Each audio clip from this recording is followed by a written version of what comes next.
आता बातमी आहे पुरस्कार सोहळ्याची। महाराष्ट्र टीव्ही एक्सलन्स पुरस्कार सोहळ्यामध्ये झी 24 तासचा डंका बघायला मिळाला आहे। शोध पत्रकारितेतील 3 पैकी 2 पुरस्कार झी 24 तासला मिळाले।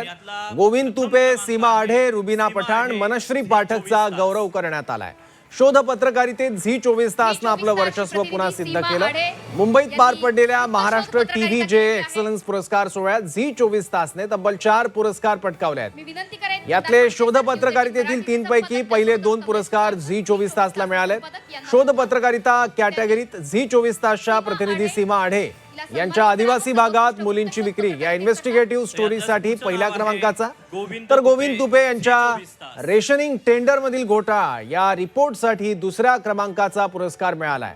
शोध पत्रकारितेत झी 24 तासच्या पंचनामा सिरीज मधल्या या दोन्ही बातम्यांनी खळबळ माजवली होती आणि सरकार दरबारी दाखल घ्यायला लावली होती।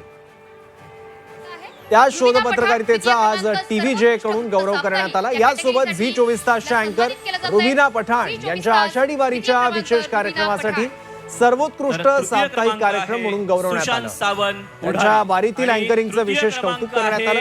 तर झी 24 तासच्या प्रतिनिधी मनश्री पाठक यांना वृत्त विशेष या पुरस्कारानं सन्मानित करण्यात आलं।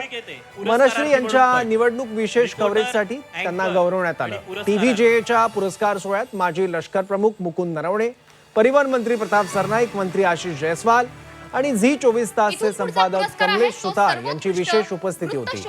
झी 24 तासचे मुख्य संपादक कमलेश सुतार यांच्याकडून पुरस्कृत दिवंगत वैभव कंदुरकर पुरस्कार ज्येष्ठ व्हिडिओ जर्नलिस्ट किरण सपकाळ यांना झी प्रदान 24 करण्यात तासची प्रतिनिधी सीमा आढे यांनी वृत्त शोध पत्रकारिता केलेली आहे।